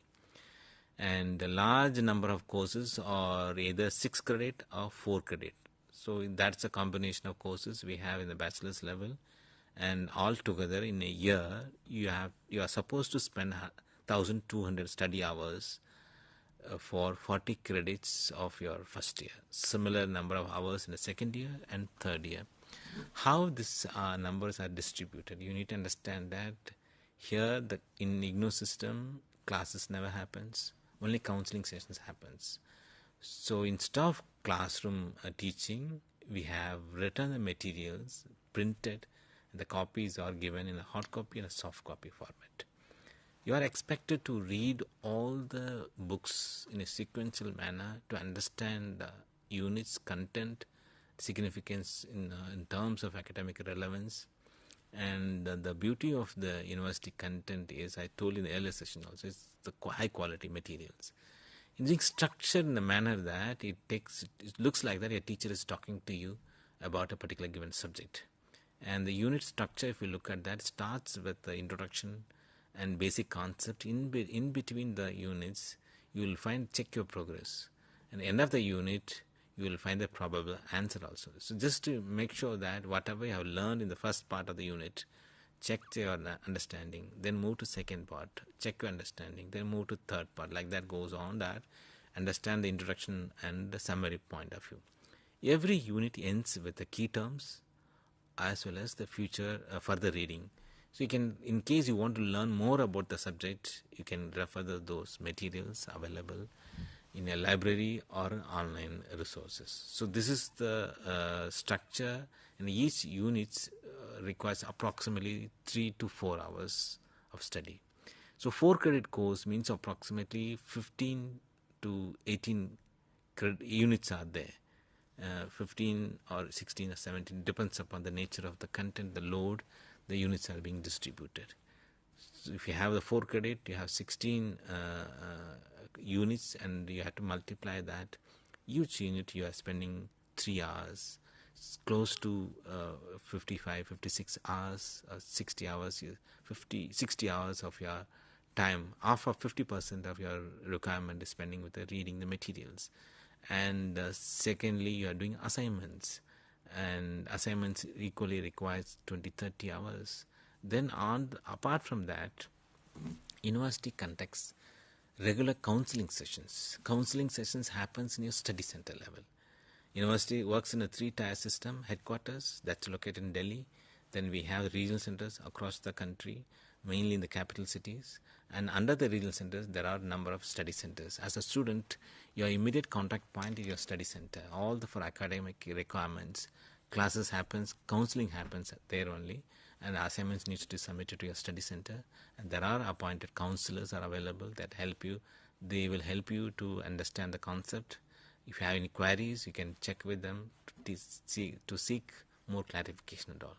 So this is how the work is being distributed, and accordingly you will clear the assignments and you clear the exams, move to the second year and all. The medium of instruction program is offered through English medium, but however, university allows the students to submit the assignments, projects, works and other exams in Hindi as well. So primarily it's English based. If you are comfortable in English, you can do all the activities in English. In case you are more comfortable in your mother tongue, but in Hindi only, and you can write exam, assignments, practicals, project, everything you can do in Hindi. But you should not mix up the Hindi and English in one single page, in one single attempt, assignments, exams. That is not allowed. That will create more confusion part. Either write an entire exam in Hindi or entire assignment in Hindi. One exam you can write in Hindi, another exam you can write in English. But in the same exam, in one page, one answer in Hindi, another answer in English, or within the answer, one paragraph Hindi, another paragraph English, that is not allowed in university system. That's normally we discourage this kind of approach. So that you have to take care about that. Secondly, that it's about a program duration. The Bachelor of Journalism and Digital Media, the minimum duration of the program is 3 years. And however, due to the inherent flexibility offered by the university, it can be completed in 6 years without paying additional fee. Maximum period is 6 years, double the period of the duration thing. Of course, you can complete the whole program within 3 years, but whatever reasons you are occupied with other activities, you can stretch it to the 4th year or 5th year or 6th year. Depends upon your availability and convenience. That is the main USP of this university: flexibility and convenience. Next, you can understand the first year course content. The screen you can see that there are about 2 major core subjects, and that's called Introduction to Journalism and Digital Media, 6 credit course, 6 credits, and secondly Techniques of Reporting, that's a 4 credit course. Other than that, there are 2 more electives, and the electives are available, the contents are already dispatched to the students, and assignments are already available on the university website about the electives and everything. And the Introduction to Journalism and Digital Media and the Reporting Techniques, this is 2 courses offered by the SOJNMS. And similarly, next semester we have Media and Information Literacy and News Writing and Editing. These 2 are again from the SOJNMS. The remaining courses comes from the university basket. Language and electives. And language and electives materials are already available, and you might have received the books, and assignments are already posted on the university website. And our core courses, Introduction to Journalism, Digital Media, and Techniques of Reporting, News Writing and Editing, Media and Information Literacy. These are the 4 courses from the school are already available in a digital format, and the school already dispatched the material to all the registered students. Check your email and you can access the materials as well as the other relevant documents. And eventually this same material will be dispatched to you semester wise. Immediately you will get the first semester material, then after some period you will get the second semester materials, but in the hard copy as well as the soft copy material. Check the mail for the further details which we have shared a couple of days back. These are the structure of first year content is being given. Second year and third year, once you come to the second and third year, you will understand the remaining courses of second year and third year content. And particularly I'll spend some more time in the first semester course, Introduction to Journalism and Digital Media. This is the fundamental course in which you will understand the basics of journalism and basics of digital media and how these two are collaborating each other. This is the basic foundation of this particular course, BNM 021. Here you will understand the basic tenets of communication process, growth and development of media and technology, and the fundamentals of journalism, how this journalistic field is being covering contemporary issues.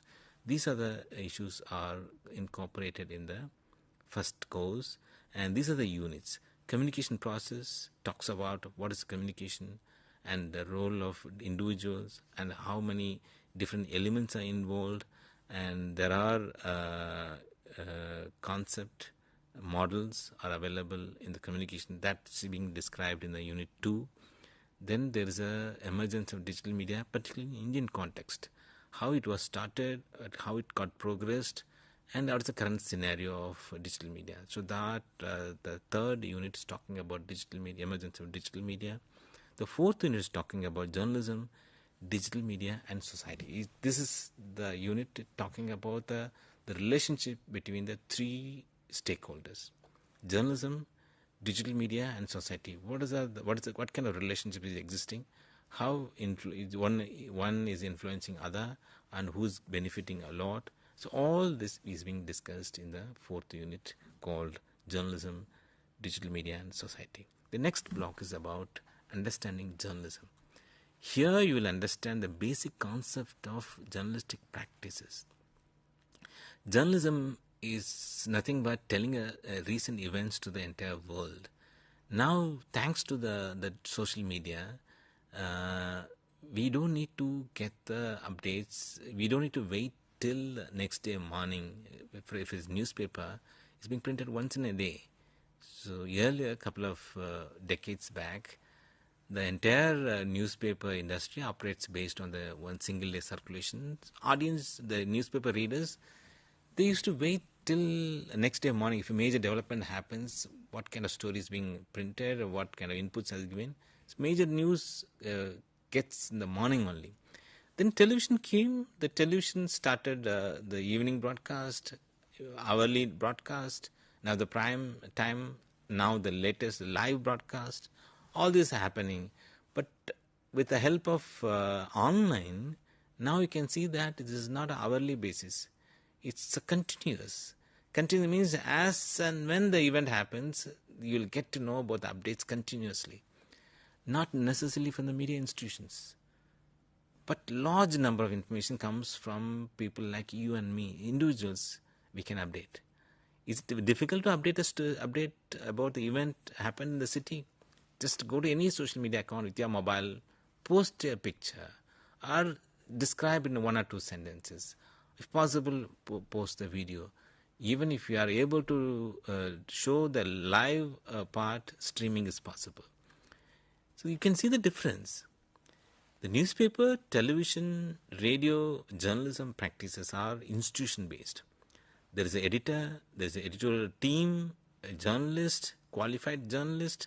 They have rules, they have ethics, and they are controlled by various stakeholders. This is a business ultimately. and they keep all the materials. Some materials, some news are allowed, majority are not allowed to the society. So they control the news flow. It's a professional activity, a business. This is what happens. It's a legacy, mainstream media. And whereas in the online social media platform, it's not individuals. We are not doing for the sake of money. There are many reasons for individuals to posting a story.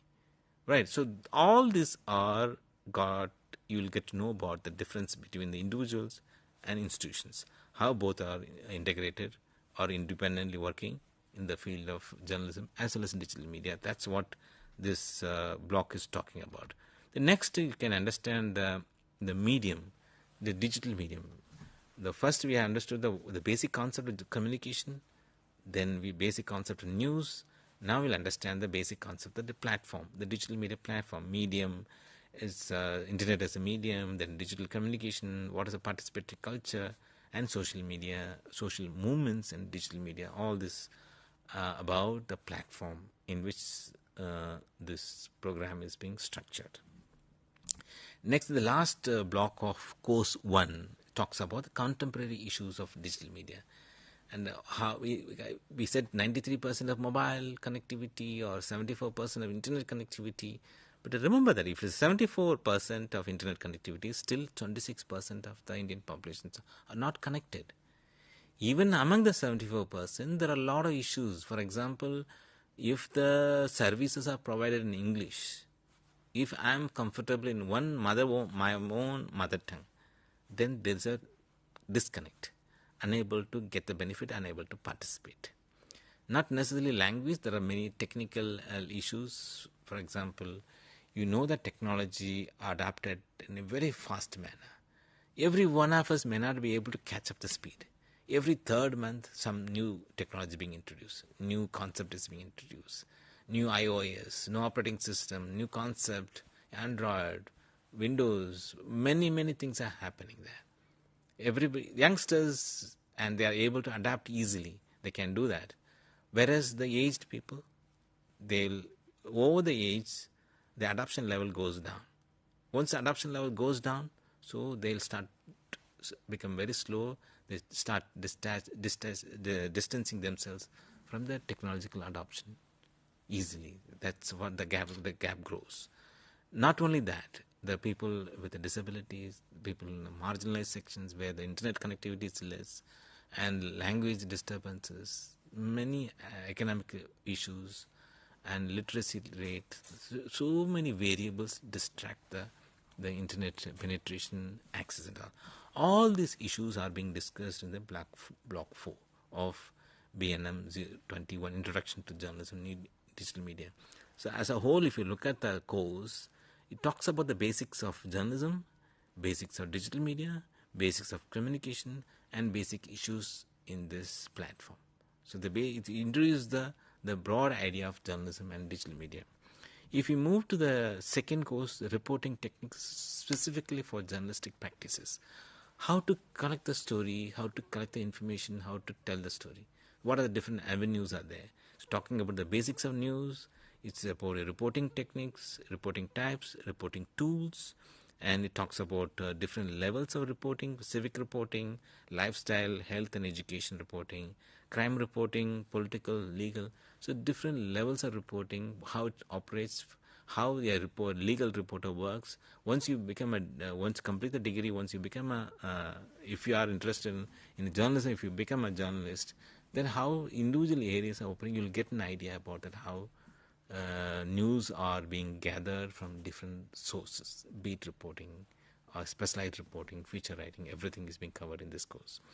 Next, if you move that, there's one course called like an Introduction to Journalism and Digital Media, where you understood the basic concept of all the basic dimension of all the platform. This particular course, Media and Information Literacy, is about critically understanding the performance of media. This is very crucial. As an individual, currently we have a lot of access to technology, and information is pouring. Information is coming from multiple sectors, and we can participate. So we can access, the access is unlimited, 24/7, we are limited, we have access to all sort of information. And remember that information coming from various quarters. And don't think that all the informations are very objective and without any hidden agenda, meant for positive growth of a society or individual. Doesn't give that kind of, don't expect this kind of scenario. Every institutions or every individual in major maximum level, they try to send a message with a certain intention. The biasness is always embedded in the content, information, news, communication. Something is being conveyed to the other group with a certain intention. So it may not be possible for us in naked eye, we can't understand clearly. But if you critically look at the news very carefully, you can understand the context, who the person, what context, what purpose this information is being given. So the understanding the news operation, understanding the media operations, how we can participate in the technology, how we can participate in terms of communicating something, all these are the critical aspect of communication media studies. That's called media and information literacy. This is very crucial. This is considered to be a 21st century's the skill requirement. If you want to excel in your career, in your individual life, you need to adapt easily. Adapting to the technology is very, very crucial. I told you that once the age catching up, so automatically the adoption level goes up. Adoption level goes up, automatically the distance goes. Means you may not be able to catch up with the latest technology. And the media and information literacy is talking about how much effort needs to be taken by individuals to adapt to the new platform. Adapting meaningfully and take all the benefit, majority of the benefit for the individual growth as well as professional career opportunities. That's what called this media and information literacy considered as a 21st century skill set.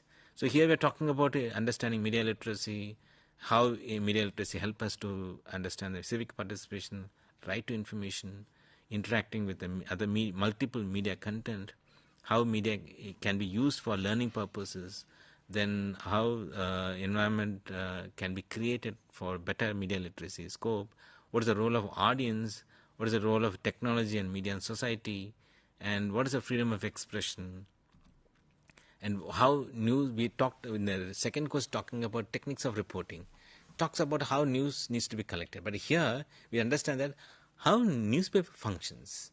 It's we are approaching the newspaper performance from outside perspective, whereas the techniques of reporting talking about inside review, because as being a part of the newsroom, how we are supposed to work. So that's a course is different, and here we're talking from outside, critically looking at the news operation, and we're talking about a representations in media. And you will find plenty of issues in the representations. If you look at the media, it's a male-dominated film, or you can understand that a hero always dominates in the film industry. And look at the newsroom, always how many male and female reporters, you can see that. You can see the disparity.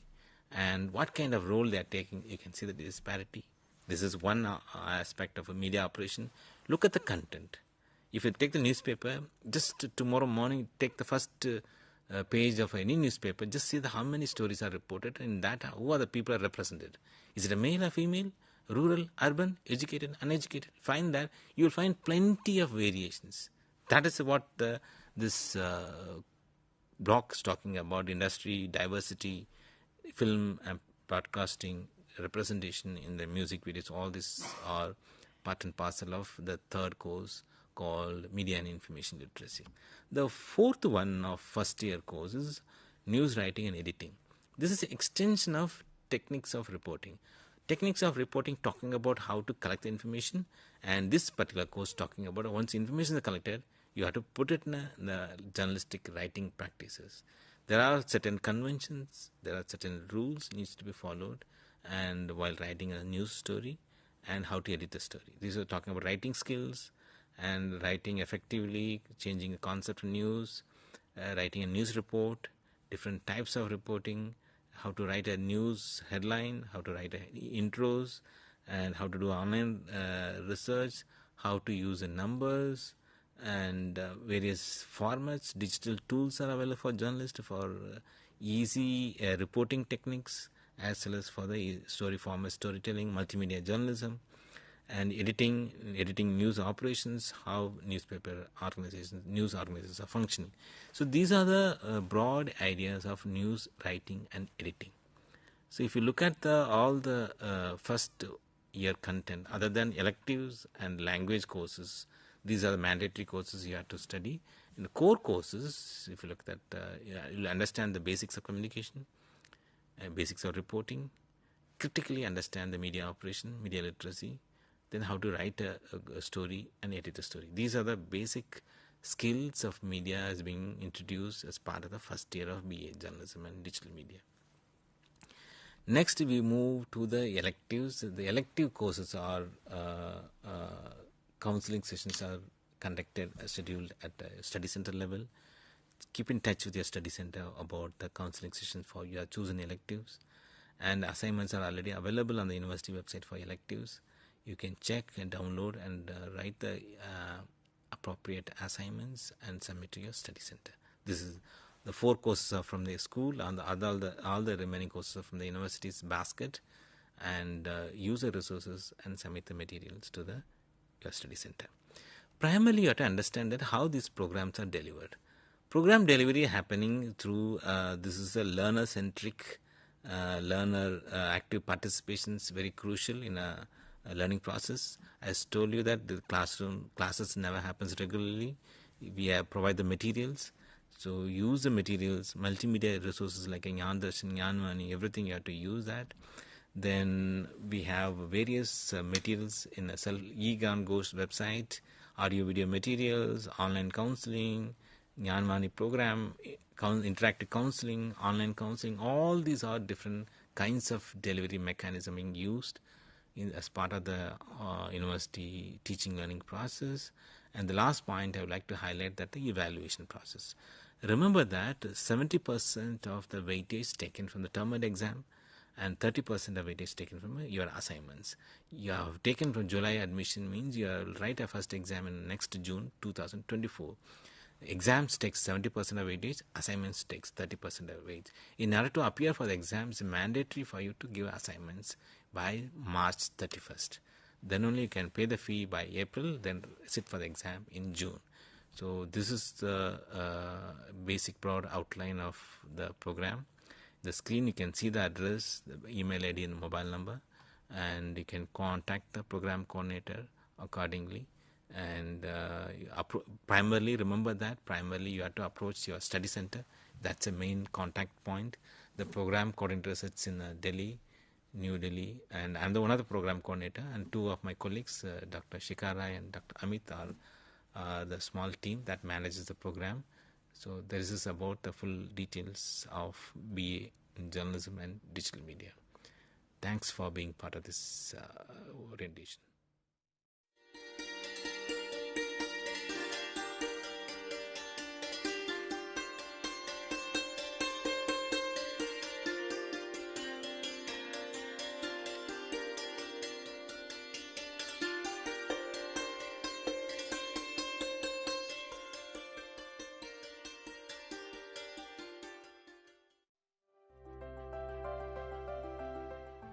Are you a fresh graduate?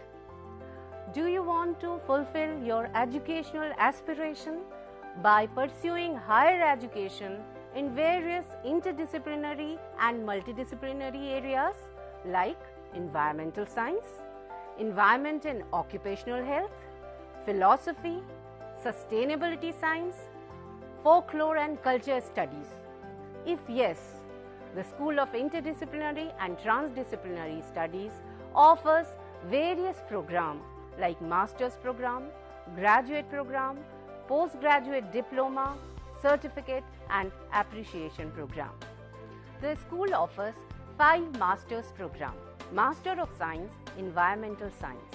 The eligibility criteria for MSc Environmental Science is Graduate in Science, BTech, BE, Agriculture Graduate, Forestry Graduate and Veterinary Graduate.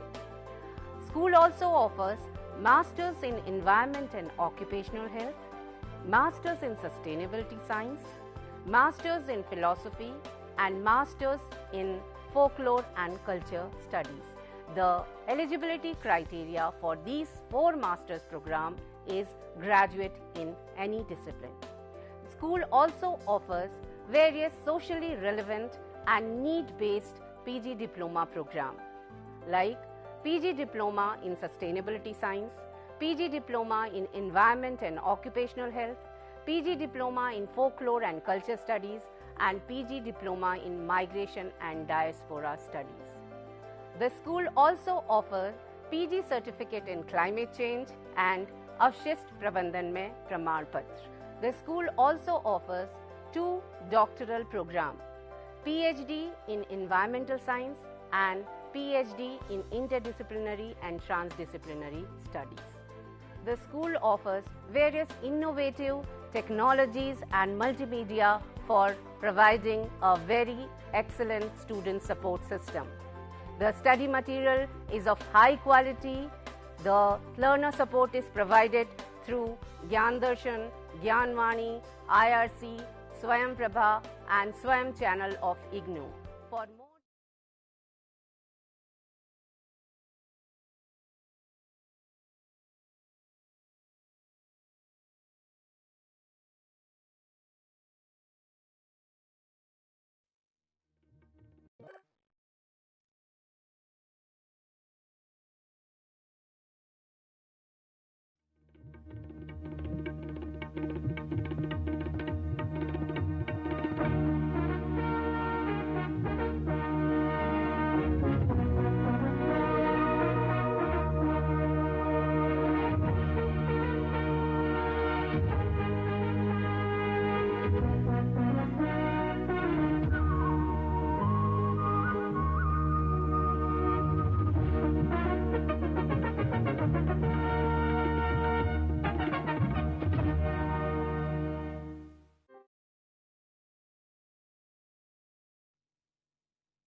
Dear learners, welcome to live teleconferencing.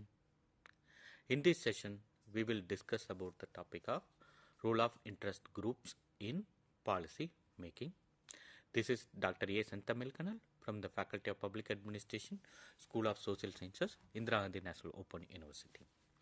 This topic is come under the program of BA Public Administration Honors, BAPAH, and this course code is BPSC 106. The course title is Understanding Public Policy.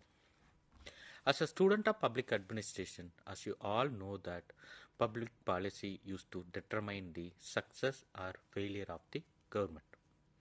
Whether the government is if you want to qualify or quantify the success of the government, it depends upon the policy. And the same way, if the government is failure or if the government is not doing anything, it also depends upon the failure of the public policy only.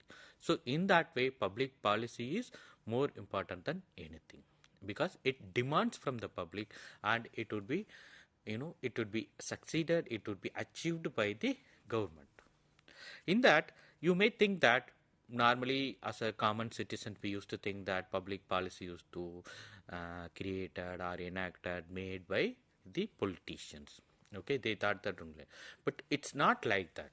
Okay, like when the public policy there, first you have to see the party ideology, and if you can say that some interest groups are there. Here interest group in the sense ideological people, community like particular communities are there, or you can say that non-governmental organizations and civil society organizations and voluntary organizations and students groups, youth groups and industry people, because for industry if they want to more reduce the tax burden, or if they want to remove the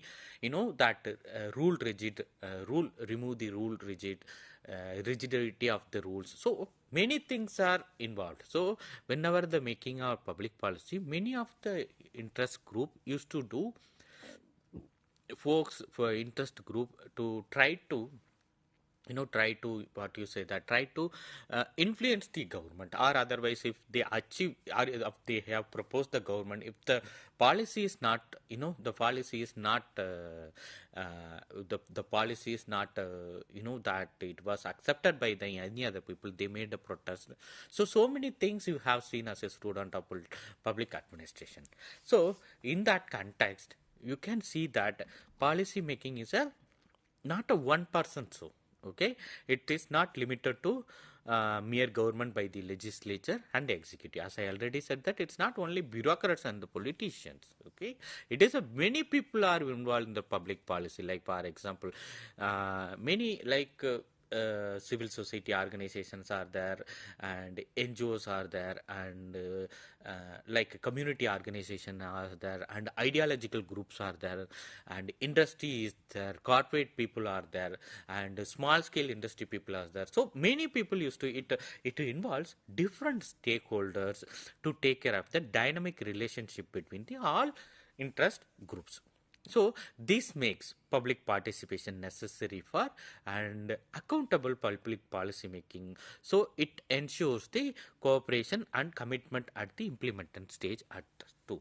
Like for example, you can say that if any policy is there, that agriculture policy, it was so some place it got a major protest, it happened. Like for example, new education policy, some people has been said that it not possible, and some state it has started suggested, and they started following it. So if you look into the countries like India, we are in a very homogeneous group. Okay, we used to have a many we have a distinct features of the north to south, east to west.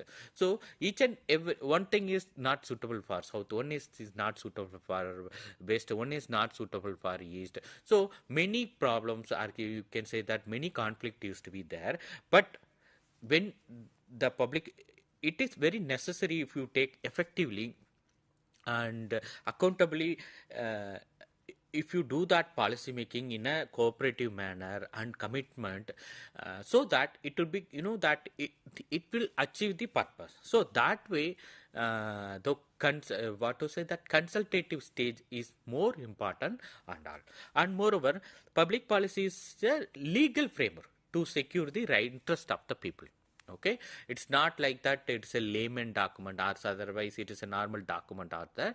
Once it is the prepared, then after that it is to be discussed in the parliament. Once it has discussed, then it would become a legal document. So why it is become legal document is that, so that it used to be protect and secure the interest of the people. Like for example, National Rural Employment Guarantee Scheme.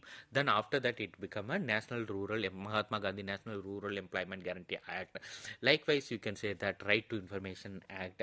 So it has given a legal framework, and also it is a vehicle to give expression, shape, dynamism and interest of the people of different sections. Okay, it is a kind of a expression, shape, dynamism, since it has been multivariate aspect, demands of the people, because public policy cannot operate in a vacuum or nor in isolation, but it's need a society. Okay, without society, why we have to make a public policy? So you need a strong commitment, and you have to deal with the various aspects also. So this makes necessary, or you can say this makes it mandatory for public policy, any government, to take care of the different groups of people and organizations working for securing the rights and interest. So here comes now we are coming into the role of interest group in public policy, who represent the interest of the different people having common interest often come together to fulfillment of their goals. When people have some common interest, they get easily mobilized. Like for example, you can see that many social movement, Chipko movement, many social movement, anti-corruption movement, many movement has been started in India. We have witnessed many. Why they were come together is that they have some kind of a common interest. Okay, that common interest have made the people together, and they made the people fight for the cause, whether it is a good or bad, whether it is because it's something, it's good for someone but it's bad for someone. So okay, but here what we are discussing about how the interest and how the people has been mobilized. Okay, it's not about always people mobilized for money. It is a, that it's a general opinion. But if you look into the any, that any serious movement or any cause towards the movement, they used to mobilize for the some kind of a interest. So when they come into the like for example, when people come together and in a form in a particular organized form, they are called the interest groups. So these interest groups of organizations of people with policy goals, with who work in the policy process to promote such goals, they try to influence or initiate the government policy for the interest. Like for example, what they used to do, they used to do the lobbying, like electioneering, as well as educate and mobilize public to achieve their goals. Like lobbying in the sense, they used to meet politician and bureaucrat force again and again. They used to they used to show their interest, and they used to show their objective, why they want to need the public policy, and they used to engage in the electioning also. If the government is supporting, then they used to, or otherwise which party is supporting, they used to do the campaigning for them to public to achieve their goals. Unlike political parties, they do not directly take part of elections with control over the government. Like interest groups, they never part of the elections, but they always they always used to do lobbying, and they always provide the suggestions or advice to the government of only. So they are not interested in running the government. Like for example, you can say that they don't want to run the government, they want to achieve the particular cause only. Like for example, you can say that any caste, any, like for example, caste, that's any particular caste, they want a reservation, or they used to fight for that. Any particular state, they want a separate state, separate district, so they fight for the caste. And any environmental movement is there, social movement is there, and like anti-corruption movements are there, and agriculture movements are there, and Mazdoor Kissan associations are there. So many associations or many people are there. So they want to achieve their own objectives only. Like agriculture association, they want to improve the agriculture conditions in the country. Likewise, if FICCI, like they used to work for the business group people, so they never part of the government, but they always try to influence the government. So based on that, first we are going to look into that. What do you mean by the interest groups? Interest groups are association of people or individuals with common interest or shared concern. Okay, as I already mentioned that interest groups are, it's a kind of associations of people or individuals with common interest to, or they can have a shared concerns. They are non-political in nature, but they try to influence the public policy in favor of the common interest. Okay, like if that if any budget sessions are comes towards or after budget, there are many meetings used to happen. The many stakeholder meeting used to be happen. They used to convince that what they want exactly, and they try to meet the finance minister to share their interest towards that. So they have a separate public policy agendas. We can say that interest groups with vested interest who are politically active in lawmaking process only to extend to achieve the interest only. So these interest groups are different size in nature. However, they are focusing upon the interest of the members only. Some of them have a large member size, and some others are limited members only. Like for example, when anti-corruption movement happened, is that it focused mainly in the capital of Delhi, and it's not replicated in other parts of the country. And the same time, any agriculture movement has happened, it happened in Delhi, not in other parts of. So they want to show, okay, they want to give a pressure. Why they want to do protest in the Delhi? Because so that it will noticed by the government, directly by the government. They want to influence their interest.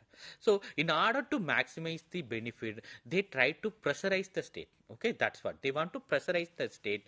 They are the organized activity for promotions and defense of the common interest. They have a specific interest, and their activities are limited to the promotion of the very interest only. We can say that mostly these are interest groups are voluntary based organization. they used to come for the common interest of the people. Okay, they are not a paid one. They is a voluntary organization. They work for the common shared interest. Okay, they used to work for the common shared interest. They are autonomous and sometimes politically neutral, irrespective of the party. They try to bargain with the government and affect decision making in favor of their shared interest. Also, they do not place their own members in government, but they try to influence government decisions to establishing contact with the government authority, and they want to creating a pressure so that they can like various legitimate technique like lobbying, corresponding, publishing, propaganda, petitioning, demonstration. Sometimes they used to make a illegal method like strikes and corruption to get their goals. Like for example, if you take any government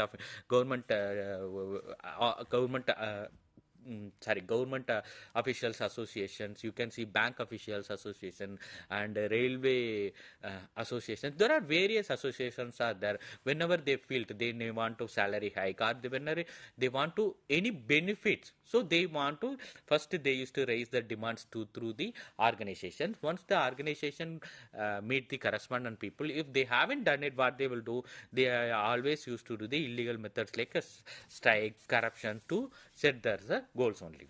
So interest groups directly, for instance, for meeting people and government officials and participating hearings and providing draft reports to the members of government, and indirectly they used to consultants, lawyer to seek to affect the government policy and all. So now there is a kind of a recognition to the emergence of interest groups and their interest efforts to impact the public policies, like studies in public policy give due to attention to understanding the nature and which interest groups engage and impact state and public policy. Okay, normally interest groups got a prominently gained prominence for two reasons. One is that everyone knows that it can have no effect on policy making or policy processes, whereas government policy impact every person of the society. And the other one is that interest group, when a people become a member of any political party, despite their keen interest, they have to set aside their individual agenda for ideology and command and policies of the polity. So mostly if you look into that, if you acknowledged of this united power, demonstrate the government surely respond to the collective voices, make common interest and together for the protection of the interest and all. So these are the things that sometimes used to happen. And another thing is that there are two kind of normally interest groups can be divided into one to two groups. One is the mass interest group, another one is the traditional interest group. Like mass interest group have a large membership, they have well organized organization like trade unions, like a large membership in the sense like you can say that agriculture union or Mazdoor union, like you can say that railway have a very big trade unions and industry have a trade unions. What they used to do is they used to have a large kind of membership. And the other traditional member group is a interest group who value quality over the quantity, like they used to emerge. Okay, they used to emerge based upon the cost. Like for example, generally I'm telling you, like if any dam or like for example, if the government want to construct a airport, so they want to get over the land, then people start protesting. They used to start a kind of association to protest for that particular cause only, like against the dam, against the airport, and against the roads. So these are the things. Whenever the development project comes, the people, some kind of ideology people, they used to protect for the particular cause only. Unlike like mass interest groups, they used to have a memberships and also like for example, these interest group having a lot of various characteristics are there. They are organized group of people. They used to have a common interest. They are mostly voluntary in nature. They are autonomous in their working. They are politically neutral. They are different from the political party. They do not want for government, but they want government to listen the demands and promote the interest. They have a limited goal and wish to fulfill the shared interest. So based on that, we can say that organized interest groups are organized group of people. They have a common interest. They are voluntary in nature. They are autonomous in their working. They are politically in nature. They are different from the political. They don't want to come from a government, but they want to make the government to listen to the things and all. Look, another thing is that like so far we have seen the characteristic of interesting, and another one is that types of interest groups. Unlike political party, a person can be a member of two or more interest groups. Like for example, there is not an, it's not an say that you have to participate only one interest group. Like there are various interest groups are there. In that we can divide into various categories, that is economic interest groups, public interest groups, ideological interest groups, and single issue interest groups. Like economic interest groups is, this is the large category of interest groups. Okay, this includes organization which represents the Federation of Indian Chamber of Commerce and Industry, that is called the FICCI. We used to normally call the FICCI, that is Federation of Indian Chamber of Commerce and Industry, and Federation of All India Grain Dealers Associations and All India Manufacturers Association, trade unions and professional association. These people are there. Their members like for example, mostly in economic interest groups, actions like demonstration, writing letter to the government, presenting memorandum, and meeting with the government officials and and to the professional for why they want to secure their interest. Mostly, if you look into their economic interest groups, they are most like a big businesses like FICCI and All India Mazdoor Organization. So their major reason is to they want to protect the economic interest, or they want to protect the big businesses. And other one is that public interest groups. Public interest group is the citizens groups. They are concerned for the broad range of issues like public at large, like social and environmental causes. Mostly people unite together for the social and the economic causes. As the name suggests, they do not work in their own interest, and they are not, and they are the non-profit people. So due to that, they used to work for the environmental protection groups like Chipko Movement, Narmada Bacho Andolan, Democratic Right Organization, Civil Liberty Organization, Gandhi Foundations, and Women's Right Organization. So there are various organizations are there. Mostly, they used to work for the common people interest. And another one is that ideological interest groups. Okay, ideological group is that that group is based on the support on or opposition to the one particular ideology. They support any policy exclusively to whether they find it ideologically sound. For example, Americans for Democratic Action and American Conservative Union. These are the organizations they found in the West. Like for example, if whether the policy is against the, but you can know that various there are their right-wing politics, left-wing politics, anarchism, socialism, capitalism. So there are various various kind of a government, various types of people are there. So these ideological interest groups, whenever their ideology is affected, they used to fight against that one only. And another one is the single issue interest groups. Like single interest group is that they used to fight for the single cause only. They are the mostly ad hoc association because of the, like for example, their focus only disappear when their cause is met. Like for example, National Abortion Right Action League, and you can say that many environmental groups also there. Mostly they used to form for a only single cause only. So these are the types of interest group. Now we are moving into the strategies of interest group in policy process. So what are the strategies they use to influence the government? Normally interest groups try to influence policymaker to secure their interest in policy making and policy execution. They use different strategy to achieve their goals, like lobbying, electioning, meeting, and they used to do the indirectly and indirectly to milk the fulfillment. They engage in insider strategies, including gaining access to decision maker using their codes and also outsider codes also. Like in that, first thing is that lobbying.